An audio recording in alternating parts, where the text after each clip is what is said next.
Bismillahirrahmanirrahim. Assalamualaikum warahmatullahi wabarakatuh. Innal hamdalillah nahmaduhu wa nasta'inuhu wa nastaghfiruh wa na'udzu billahi min syururi anfusina wa min sayyiati a'malina. May yahdihillahu fala mudhillalah wa may yudlil fala hadiyalah. Asyhadu an la ilaha illallah wahdahu la syarikalah wa asyhadu anna Muhammadan abduhu wa rasuluhu la nabiyya ba'da. Alhamdulillahirabbil alamin. Para pemirsa Bina Insan TV, tidak terasa kita sudah memasuki hari ke-25 Ramadan, yang artinya sebentar lagi Ramadan akan segera pergi. Semoga Allah senantiasa menuntun kita, memberikan kita hidayah agar kita bisa mengisi hari-hari terakhir Ramadan ini dengan amal solih. Semoga kita bisa terjauhkan dari segala tipu daya setan dan duniawi yang membuat kita kehilangan berkah dari bulan yang sangat mulia ini. Amin ya rabbal alamin. Rasulullah SAW sangat mendorong sahabat dan umatnya untuk menghafal ayat-ayat suci Al-Quran. Orang-orang yang menghafal Al-Quran mendapatkan posisi yang istimewa di mata Allah dan Rasulullah. Mereka yang menjaga Al-Quran lewat hafalan akan mendapatkan posisi yang terhormat dalam kehidupan di dunia dan di akhirat. Nabi Muhammad SAW mengibaratkan orang yang tidak memiliki hafalan Al-Quran sebagai gubuk kumuh yang nyaris roboh. Dalam sebuah hadis yang diriwayatkan oleh Tirmizi, Nabi SAW bersabda, orang yang tidak mempunyai hafalan Al-Quran sedikit pun adalah seperti rumah kumuh yang mau runtuh. Namun, terkadang banyak sekali alasan bagi kita untuk tidak menghafal Al-Quran. Di antara alasan yang sering kita temui adalah menghafal Al-Quran itu sulit. Atau kadang kita juga beralasan kita sibuk bekerja, sekolah, dan lain sebagainya. Banyaknya alasan ini disebabkan karena kita tidak tahu tentang fadilah yang didapatkan atau tentang keistimewaan dari menghafal Al-Quran. Oleh karenanya, insya Allah hari ini kita akan sama-sama belajar beberapa fadilah atau keutamaan dalam menghafal Al-Quran dengan harapan akan menguatkan tekad kita dalam menghafal Al-Quran. Adapun fadilah yang pertama adalah para penghafal Al-Quran itu menjadi keluarga Allah Subhanahu wa Ta'ala. Ini sesuai dengan hadis yang diriwayatkan oleh Anas bin Malik radhiyallahu anhu. Rasulullah SAW bersabda, sungguh Allah memiliki keluarga dari kalangan manusia. Sahabat bertanya, siapa mereka wahai Rasulullah? Beliau menjawab, mereka adalah ahli Al-Quran. Mereka keluarga Allah dan hamba pilihannya. Fadilah yang kedua adalah para penghafal Al-Quran mendapatkan penghormatan dari Rasulullah SAW. Dalam sebuah hadis yang diriwayatkan oleh Tirmizi dan Nasai, Rasulullah memilih pemimpin utusan dari sahabat yang memiliki hafalan yang terbanyak walaupun usianya lebih muda dari anggota rombongan yang lain. Suatu ketika Rasulullah SAW mengutus sebuah delegasi yang banyak jumlahnya, dan Rasulullah pun memilih pemimpin delegasi itu dengan cara mengetes hafalan mereka. Kemudian satu persatu disuruh membaca apa yang sudah dihafal. Dan sampailah kepada salah satu sahabat yang paling muda usianya, dan Nabi bertanya, "Surah apa yang kau hafal?" Kemudian sahabat itu pun menjawab, "Aku hafal surah ini, dan surah Al-Baqarah." "Benarkah kamu hafal surah Al-Baqarah?" tanya Nabi lagi. Kemudian sahabat itu menjawab, "Benar." Dan Nabi pun bersabda, "Berangkatlah kamu dan kamulah pemimpin delegasi ini." Hadis riwayat At-Tirmizi dan An-Nasai.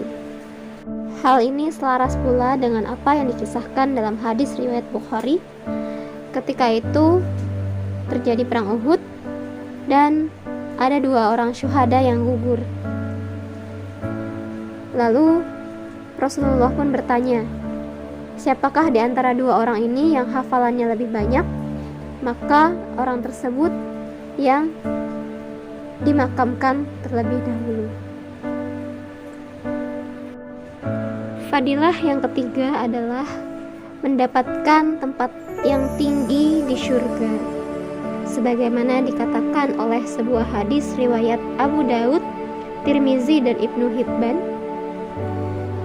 Nanti akan dikatakan kepada orang yang menghafal Al-Quran, "Bacalah dan naiklah serta tartillah seperti engkau mentartil Al-Quran di dunia dulu, karena tempat kedudukanmu di surga ada pada akhir ayat yang engkau baca atau yang engkau hafal." Adapun fadilah yang keempat adalah mendapatkan syafaat dari Al-Quran.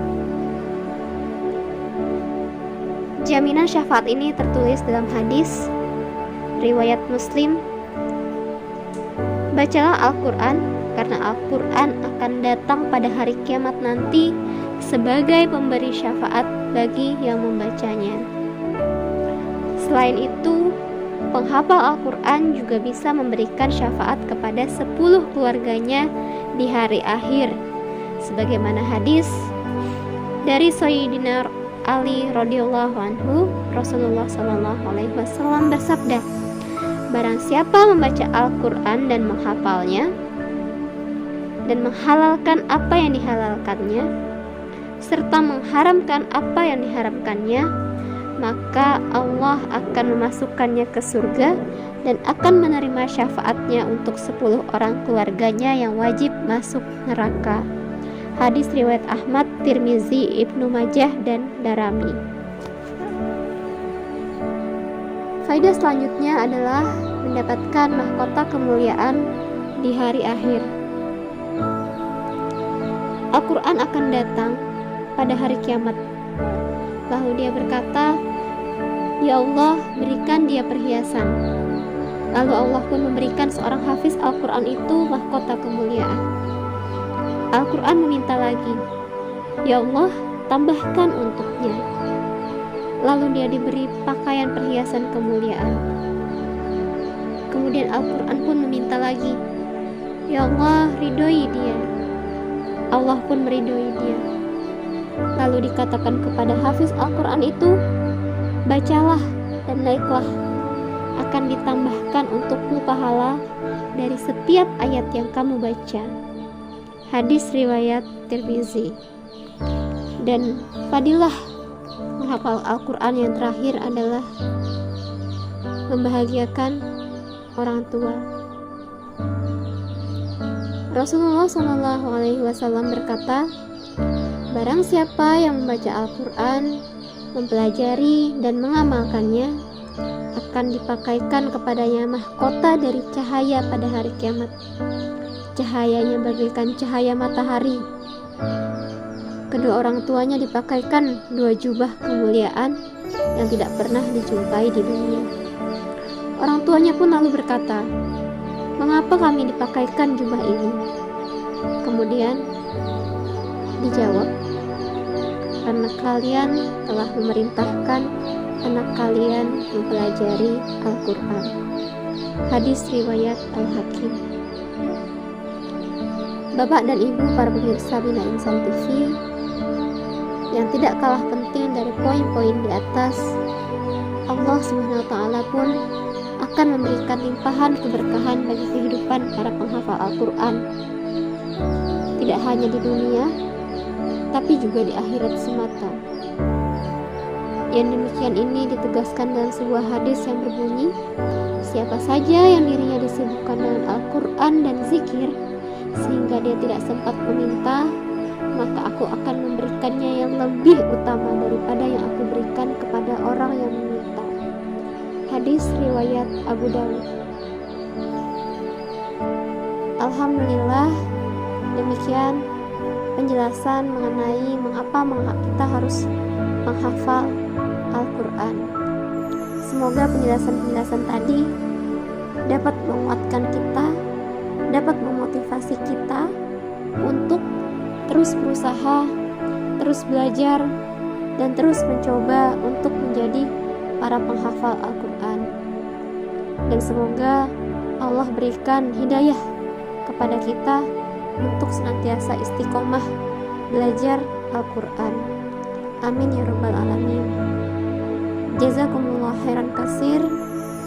Yang benar datangnya dari Allah, yang salah datangnya dari diri saya pribadi. Ihdinas siratal mustaqim. Wassalamualaikum warahmatullahi wabarakatuh.